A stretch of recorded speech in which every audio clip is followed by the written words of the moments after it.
Welcome to all. ఈ class ద్వారా మనము జనరల్ స్టడీస్కి సంబంధించి అన్ని పరీక్షలకు ఉపయోగపడుతుంది ఇంటర్నేషనల్ రిలేషన్స్ని గురించి మాట్లాడదాం. అంతర్జాతీయ సంబంధాలు అని అంటున్నాం. సో అంతర్జాతీయ సంబంధాల పాయింట్ ఆఫ్ వ్యూలో అంతర్జాతీయ సంబంధాలు ఏ ఎగ్జామ్ రాసినా దీనికి సంబంధించి క్వశ్చన్ ఉంటుంది. ఇగో ఈ క్వశ్చన్స్ని ఆన్సర్ చేయాలి అని అంటే ఇలాంటి సబ్జెక్ట్స్ నేర్చుకోవాలి. సో ఇక్కడ ఇంటర్నేషనల్ రిలేషన్స్కి సంబంధించి ఇంటర్నేషనల్ రిలేషన్స్ అని అంటున్నాం. సో ఇంటర్నేషనల్ రిలేషన్స్కి సంబంధించినటువంటి పాయింట్ ఆఫ్ వ్యూలో ఎగ్జామ్లో బిట్స్ అనేవి వచ్చినప్పుడు ఈ టాపిక్ మీకు బాగా ఉపయోగపడుతుంది. ఇంటర్నేషనల్ రిలేషన్స్లో ప్రస్తుతం ఉన్నటువంటి అంశం ఏంటి అని అంటే భారత ప్రధాని పర్యటన ఇంగ్లాండ్లో 2 రోజుల పాటు కొనసాగింది. ఈ పాయింట్ ఆఫ్ వ్యూలో రేపు ఫ్యూచర్లో ఎగ్జామ్లో క్వశ్చన్ అడుగుతారు. అలా క్వశ్చన్ అడిగినప్పుడు మనం భారత ప్రధాని పర్యటనను గురించి భారత ప్రధాని మోదీ గారు ఎక్కడ పర్యటించారు అని అంటే ఇంగ్లాండ్లో పర్యటించడం జరిగింది. ఎన్ని రోజులు పర్యటించారు అని అంటే 2 రోజుల పాటు పర్యటించారు. ఎన్ని రోజులు అని అంటున్నాం? 2 రోజులు. సో ఇలా ఈ 2 రోజుల పర్యటన అనేది ఎప్పుడు జరిగినది అని అంటే 23-24 జూలై 2025 అని చెప్పేసి గుర్తుంచుకోండి. సో ఈ ఇంగ్లాండ్ పర్యటనలో ప్రధానమంత్రి మోదీ గారు ఎవరెవరిని కలిశారు అని అంటే మనం ఇంగ్లాండ్కి సంబంధించినటువంటి 2 పేర్లను గుర్తుంచుకోవాలి. ఇంగ్లాండ్ ప్రైమ్ మినిస్టర్గా ఎవరున్నారు అని అంటే ఇక్కడ కీర్ స్టార్మర్ ఉన్నారు. ఎవరు అని అంటున్నాం? ఇంగ్లాండ్ ప్రధాని కీర్ స్టార్మర్. అలాగే ఇతనితో పాటు ఇక్కడ మన దేశ ప్రధాని ఇతనితో సమావేశమయ్యారు. అలాగే ఇతనితో పాటు ప్రధానితో పాటు ఇంగ్లాండ్కి రాజు ఉన్నాడు, కింగ్ ఉన్నాడు. ఆయన ఎవరు అనంటే చార్లెస్ III. ఇతనితో కూడా సమావేశం అవ్వడం జరిగింది. సో ఇలా ఇంగ్లాండ్ పర్యటన 2 రోజుల పాటు జరిగింది. ఈ 2 రోజుల పర్యటన 23-24 జూలై మంత్లో జరిగింది 2025కి సంబంధించి. ఇద్దరితో మోదీ గారు ప్రత్యేకంగా సమావేశాలు నిర్వహించడం జరిగింది. ఒకరు ఇంగ్లాండ్ ప్రధానమంత్రి కీర్ స్టార్మర్, మరొకరు ఇంగ్లాండ్ కింగ్ చార్లెస్ III అనేటువంటి అంశాలను మనం గుర్తుంచుకోవాలి. ఎగ్జామినేషన్ పాయింట్ ఆఫ్ వ్యూలో మనం ఈ ఎవరెవరిని కలిశారు అనేటువంటి పాయింట్ ఆఫ్ వ్యూలో అడిగితే ఇది ప్రస్తుత అంశంగా చెప్పాల్సి ఉంటుంది. సో అయితే ఈ పర్యటన ఎందుకు కొనసాగింది? సో ఈ పర్యటన యొక్క ఉద్దేశం ఏంటి అని అంటే ఈ పర్యటన అనేది ప్రైమ్ మినిస్టర్ మోదీ గారు ద్వైపాక్షిక సంబంధాల బలోపేతం కోసం వెళ్ళడం జరిగింది. సో ద్వైపాక్షిక సంబంధాలు అనగా బైలాటరల్ టైస్ అని అంటున్నాం. ద్వైపాక్షిక సంబంధాలను మెరుగుపరుచుకునేందుకోసం ఈ పర్యటన అనేది కొనసాగింది. ఇంగ్లాండ్కి భారతదేశానికి మధ్యన బైలాటరల్ రిలేషన్స్ని బిల్డ్ చేసేందుకోసం ఈ పర్యటన జరిగింది అనేటువంటి అంశాన్ని, ఈ టూర్ జరిగింది అనేటువంటి అంశాన్ని మనం గుర్తుంచుకోవాలి. మరి ఏ రంగాలలో ఇటు భారత్ అటు ఇంగ్లాండ్ ఈ బైలాటరల్ రిలేషన్స్ని స్ట్రాంగ్ చేసుకుంటున్నాయి అని అంటే ఇక్కడ ఇరు దేశాలకి అవసరమైనటువంటి అన్ని రంగాలు, ఈ అవసరమైనటువంటి రంగాలలో మనకి ఈ ఇరు దేశాలకి సంబంధించినటువంటి ప్రాంతీయ అంటే రీజనల్ బెనిఫిట్స్ని ఇచ్చేటువంటి అంశాలతో పాటు ముఖ్యంగా వీటితో పాటు గ్లోబల్ అంశాలపైన కూడా ఇరు దేశాలు అనేవి చర్చలు జరుపుతూ ఉన్నాయి. ఇరు దేశాలకి అవసరమైనటువంటి వివిధ రంగాలలో వాణిజ్యము, పెట్టుబడులు, ఇతర అంశాలను గురించి కూడా ఈ పర్యటనలో భారత ప్రధాని నరేంద్ర మోదీ గారు కీర్ స్టార్మర్తో అలాగే ఈ ఇంగ్లాండ్ పర్యటనలో చర్చించడం జరిగింది అనేటువంటి అంశాన్ని మనం ఇక్కడ గుర్తించాల్సి ఉంటుంది. ఇక నెక్స్ట్ దీని తర్వాత మరొక ముఖ్యమైనటువంటి అంశం ఏంటి అని అంటే కాంప్రహెన్షన్ స్ట్రాటజిక్ పార్ట్నర్షిప్కి సంబంధించినటువంటి అంశాలపైన కూడా ఇక్కడ పురోగతి అనేది లభించింది, డెవలప్మెంట్ అనేది ఉన్నది. సో దాన్ని ఏమని అంటున్నాం మనం? Comprehension strategic partnership. Comprehension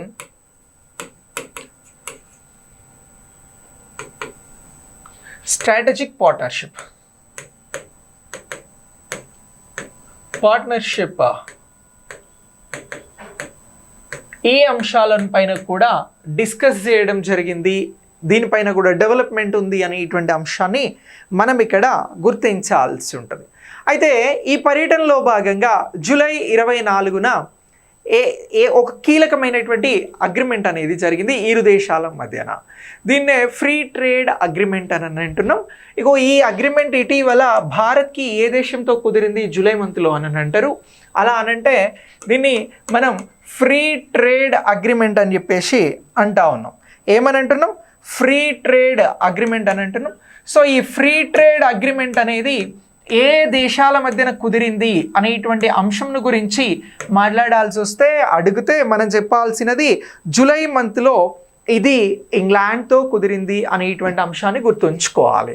so ఇటీవల ఫ్రీ ట్రేడ్ అగ్రిమెంట్ ఏ దేశాల మధ్యన జరిగింది? భారత్తో అనంటే ఈ ఇంగ్లాండ్తో ఫ్రీ ట్రేడ్ అగ్రిమెంట్ అనేది కుదిరింది అనేటువంటి అంశాన్ని గుర్తుంచుకోండి, ఇంపార్టెంట్. ఈ పాయింట్ ఆఫ్ వ్యూలో బిట్ ఉంటుంది.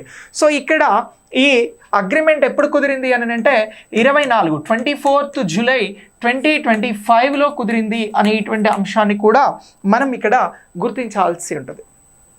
సో ఇలా ఈ ఫ్రీ ట్రేడ్ అగ్రిమెంట్ అనేది కుదిరింది. మరి ఫ్రీ ట్రేడ్ అగ్రిమెంట్ కుదరడం ద్వారా ఏంటి బెనిఫిట్స్ ఏంటి? ఎందుకు ఈ ఫ్రీ ట్రేడ్ అగ్రిమెంట్కి ప్రాముఖ్యత ఉంది?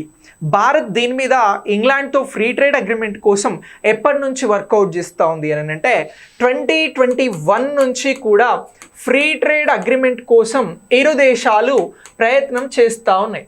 దేనికోసం? ఫ్రీ ట్రేడ్ అగ్రిమెంట్ కోసం. ఎప్పటి నుంచి? 2021 నుంచి. ఏ దేశాలు? ఇండియా అండ్ ఇంగ్లాండ్ ఈ రెండు దేశాలు ప్రయత్నం చేయడం జరుగుతోంది. ఇలా ఈ 2021 నుంచి ప్రయత్నం చేస్తే 3 years తర్వాత 2025లో ఈ అగ్రిమెంట్ ఇరు దేశాల మధ్యన కుదిరింది. అంతకుముందు ఇంగ్లాండ్ అనేది ఇది యూరోపియన్ యూనియన్లో భాగంగా ఉండే. సో తర్వాత ఇంగ్లాండ్కి సంబంధించి ఏమైంది అని అంటే బ్రెగ్జిట్ అనేది జరిగింది. ఏం జరిగింది? బ్రెగ్జిట్ అనేది జరిగింది. బ్రెగ్జిట్ అని అంటే యూరోపియన్ యూనియన్ నుంచి బ్రిటన్ ఎగ్జిట్ అవ్వడాన్ని, బయటికి రావడాన్ని బ్రెగ్జిట్ అని పిలిచేవారు. అలా అది అయిన తర్వాత ఇంగ్లాండ్తో వ్యాపారం చేయాలి అని అంటే ఇక్కడ భారత్కి, అలాగే ఇంగ్లాండ్ భారత్తో వ్యాపారం చేయాలి అని అంటే ఈ ఫ్రీ ట్రేడ్ అగ్రిమెంట్కి సంబంధించింది ఇంగ్లాండ్కి అవసరమైంది.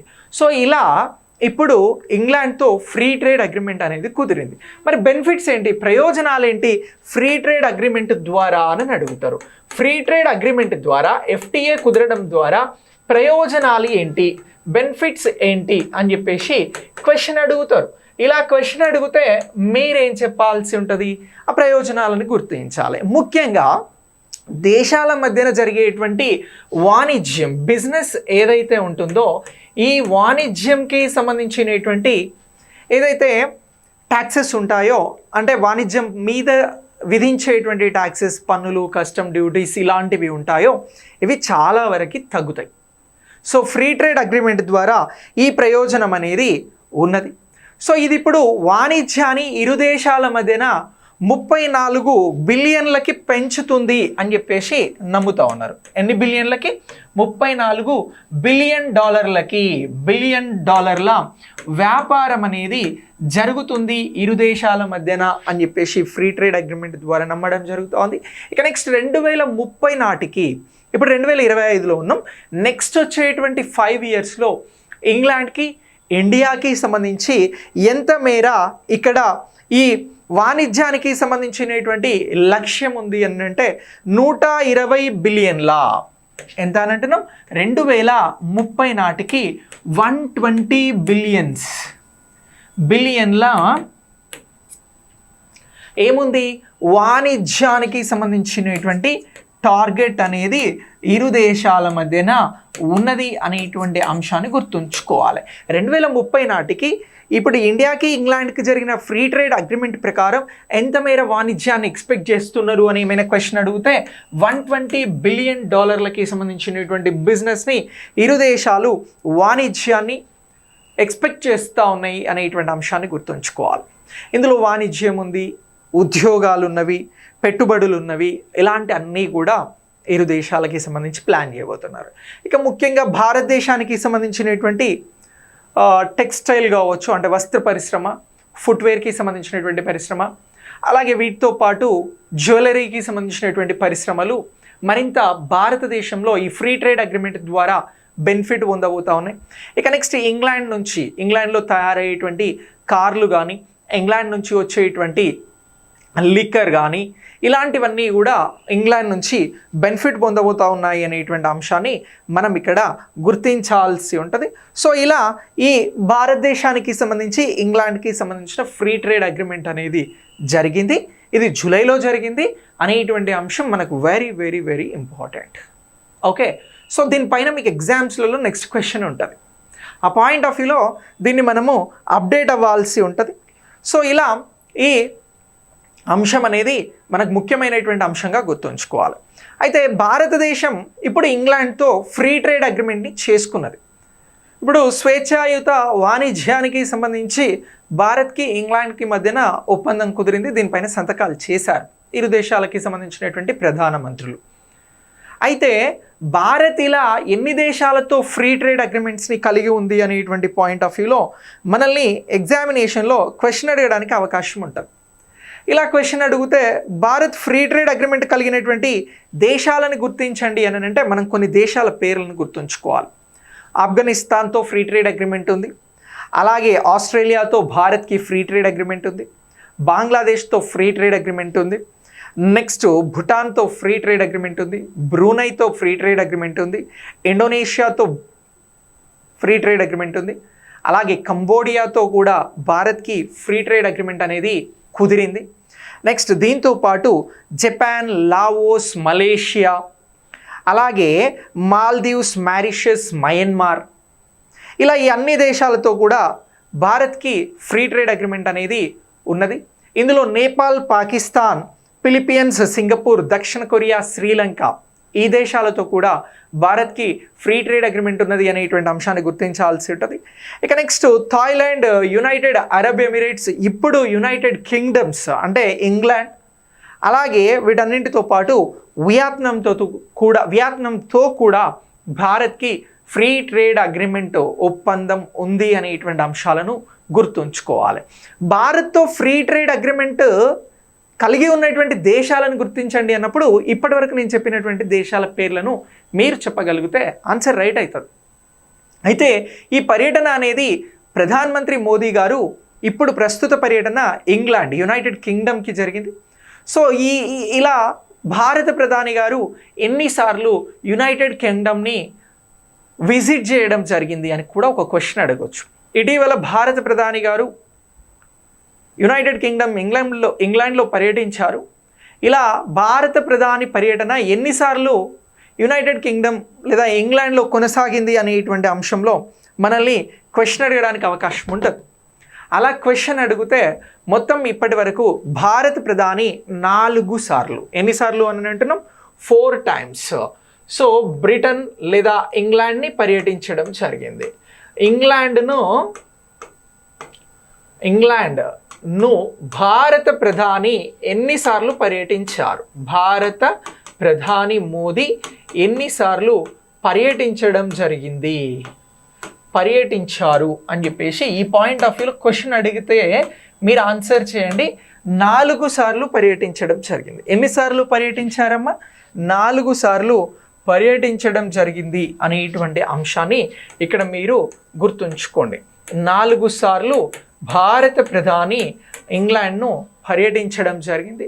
ఎప్పుడెప్పుడు పర్యటించారు అని అంటే 2025 జూలై అని అంటున్నాం. ఈ నెలను గుర్తుంచుకోవాలి. డేట్స్ ఏం అడగడానికి అవకాశం లేదు, కానీ ప్రస్తుత డేట్స్ అయితే 23, 24. అలాగే అంతకుముందు ఎప్పుడు పర్యటించారు అని అంటే నవంబర్ 2021లో పర్యటించడం జరిగింది. అంతకుముందు ఎప్పుడు అని అంటున్నాం 2021 నవంబర్లో పర్యటించారు. సో నవంబర్ ఎప్పటి నుంచి ఎప్పటి వరకు పర్యటించడం జరిగింది అని అంటే ఇక్కడ 1వ తేదీ నుంచి 3వ తేదీ మధ్యన ఈ నవంబర్లో పర్యటించారు ఇంగ్లాండ్లో. సో ఎందుకోసం ఈ పర్యటన జరిగింది అని అంటే COP అని ఒకటి ఉంటుంది, కాన్ఫరెన్స్ ఆఫ్ పార్టీస్ అని చెప్పేసి వాతావరణ చర్యల పైన మార్పులపైన ఈ సమావేశాలు జరుగుతాయి. కాన్ఫరెన్స్ ఆఫ్ పార్టీస్కి సంబంధించినటువంటి సమావేశం అనేది ఎక్కడ జరిగింది అని అంటే ఈ COP26 గ్లాస్గోలో జరిగింది. ఎక్కడ? గ్లాస్గోలో జరిగింది. గ్లాస్గో అనేటువంటి ప్రాంతం కూడా ఇంగ్లాండ్లోనే ఉంటుంది ఇది.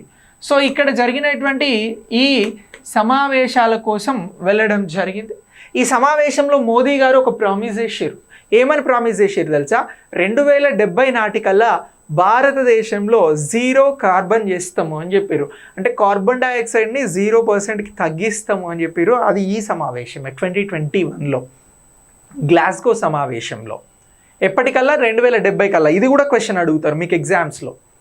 ఇక నెక్స్ట్ దీని తర్వాత మళ్ళీ అంతకు ముందు ఎప్పుడు పర్యటించడం జరిగింది అంటే నేను ఇప్పటి నుంచి వెనక్కి తీసుకెళ్తున్నా మిమ్మల్ని 4 టైమ్స్కి సంబంధించిన పర్యటన పైన. సో అంతకంటే ముందు ఎప్పుడు పర్యటించడం జరిగింది అంటే 2018లో పర్యటించడం జరిగింది. ఏప్రిల్ 18 నుంచి 20 వరకు. 2018 ఏప్రిల్ 18 నుంచి 20 వరకు పర్యటన అనేది ఇంగ్లాండ్లో కొనసాగింది. సో ఈ ఇంగ్లాండ్ పర్యటనకి సంబంధించి ఎందుకోసం సాగింది అని అంటే Commonwealth heads of government meetings అనేది జరిగింది. ఏం జరిగింది? కామన్వెల్త్ హెడ్స్ ఆఫ్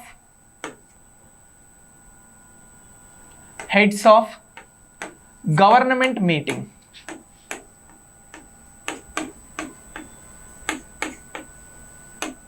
అనేది ఒకటి జరిగింది. దీనికోసం వెళ్ళారు. ఎప్పుడు? 2018లో. ఎవరు? ప్రైమ్ మినిస్టర్ మోదీ గారికి సంబంధించిన పర్యటనలు. ఇక నెక్స్ట్ దీని తర్వాత అంతకుముందు ఎప్పుడు అని అంటే 2015 నవంబర్ 12 నుంచి 14. 2015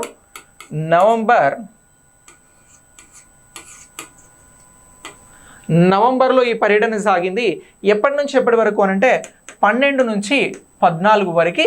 ఇది అధికారిక పర్యటన. మన దేశం నుంచి అధికారిక పర్యటనగా దీన్ని చేశారు. అప్పుడున్నటువంటి ద్వైపాక్షిక సంబంధాలను మరింత ముందుకు తీసుకువెళ్ళేందుకు. సో ఇలా 4 సార్లు పర్యటించడం జరిగింది. ప్రస్తుత అంశం ఏంటి అని అంటే FTA ఫ్రీ ట్రేడ్ అగ్రిమెంట్ కోసం, స్వేచ్ఛాయుత వాణిజ్య ఒప్పందం కోసం ప్రస్తుతం వెళ్ళారు 2025. అలాగే 2021లో కాన్ఫరెన్స్ ఆఫ్ పార్టీస్ కోసం వెళ్ళారు. 2018లో commonwealth heads of governments meeting కోసం వెళ్ళారు. కామన్వెల్త్ అనేది ఏంటి అని అంటే ఇంగ్లాండ్ పరిపాలించినటువంటి దేశాలకి, అంటే UK అనేది ప్రపంచంలో చాలా దేశాలను పరిపాలించింది భారత్తో సహా. ఆ దేశాలకి స్వతంత్రం ఇచ్చిన తర్వాత ఒక గ్రూప్ని ఫామ్ చేసింది. దాన్నే కామన్వెల్త్ గ్రూప్ అని అంటారు. ఆ గ్రూప్కి సంబంధించి కొన్ని మీటింగ్స్ అవి ఇవి జరుగుతూ ఉంటాయి. అలా ఆ పాయింట్ ఆఫ్ వ్యూలో ఈ మీటింగ్కి వెళ్ళారు. ఇక నెక్స్ట్ అంతకంటే ముందు అధికారిక పర్యటన 2015లో జరిగింది. సో ఇలా మిమ్మల్ని అడగొచ్చు, ప్రధానమంత్రి నరేంద్ర మోదీ పర్యటనలు ఇంగ్లాండ్కి సంబంధించి దేనికోసం జరిగింది అన్నప్పుడు ఇది స్టేట్మెంట్ లెవెల్లో మీకు ఉపయోగపడుతుంది, బిట్ అవుతుంది ఇది. అలా క్వశ్చన్లో ఎగ్జామ్లో క్వశ్చన్ వస్తాయి. సో ఇలా ఈ పాయింట్ ఆఫ్ వ్యూలో ఈ అంశాన్ని మనం గుర్తుంచుకోవాల్సి ఉంటుంది పర్యటనలకి సంబంధించి, భారత ప్రధాని పర్యటనలు అన్నప్పుడు. ఇక నెక్స్ట్ భారతదేశానికి సంబంధించి అలాగే ఇంగ్లాండ్కి సంబంధించినటువంటి సంబంధాలు అనేవి ఇప్పుడు కాదు, భారతదేశాన్ని ఇంగ్లాండ్కి సంబంధించినటువంటి రాజులు రాణులు పరిపాలించి 1773 నుంచి 1947 వరకు పరిపాలన చేసి భారతదేశంలోకి సంబంధించినటువంటి అప్పుడున్న పరిపాలనలో చాలా చట్టాలను తీసుకొచ్చి ఇక్కడ రూల్ చేయడం జరిగింది. భారతదేశాన్ని సుదీర్ఘకాలం పరిపాలన చేసినటువంటి బ్రిటన్ వారు స్వతంత్రం ఇచ్చి వెళ్ళిపోయారు.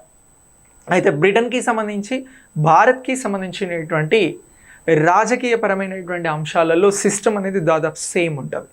సో ఇలాంటి ద్వైపాక్షికపరమైనటువంటి ఒప్పందాలు జరిగినప్పుడు మనం దీనికి సంబంధించినటువంటి హిస్టరీని కూడా కొంత రీకాల్ చేసుకోవాల్సి ఉంటుంది.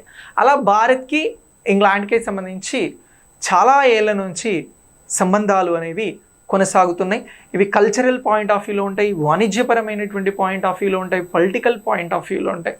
సో ఇలా భారత ప్రధాని పర్యటన అనేది ఇంగ్లాండ్కి కొనసాగింది అనేటువంటి అంశాన్ని మనం ఈ పాయింట్ ఆఫ్ వ్యూలో ఇంటర్నేషనల్ రిలేషన్స్కి సంబంధించి గుర్తుంచుకోవాల్సి ఉంటుంది. ఈ మొత్తం టాపిక్ కూడా చాలా చాలా ఇంపార్టెంట్. ఇంటర్నేషనల్ రిలేషన్స్కి సంబంధించి ఫ్రీ ట్రేడ్ అగ్రిమెంట్ కుదిరింది. భారత ప్రధాని ఇప్పటివరకు ఇంగ్లాండ్లో 4 సార్లు పర్యటించడం జరిగింది. ఫ్రీ ట్రేడ్ అగ్రిమెంట్ ఇరు దేశాలు చేసుకోవాలని 2021 నుంచి ప్రయత్నం చేస్తున్నాయి. ఇప్పుడు 2025లో ఇది పాసిబుల్ అయింది. సో ఇలా ఈ టాపిక్ని గుర్తుంచుకోండి, వెరీ వెరీ ఇంపార్టెంట్. ఎగ్జామినేషన్లో మీకు ఎక్కడైనా వస్తే ఆన్సర్ చేయండి. టాపిక్ అర్థమైందా?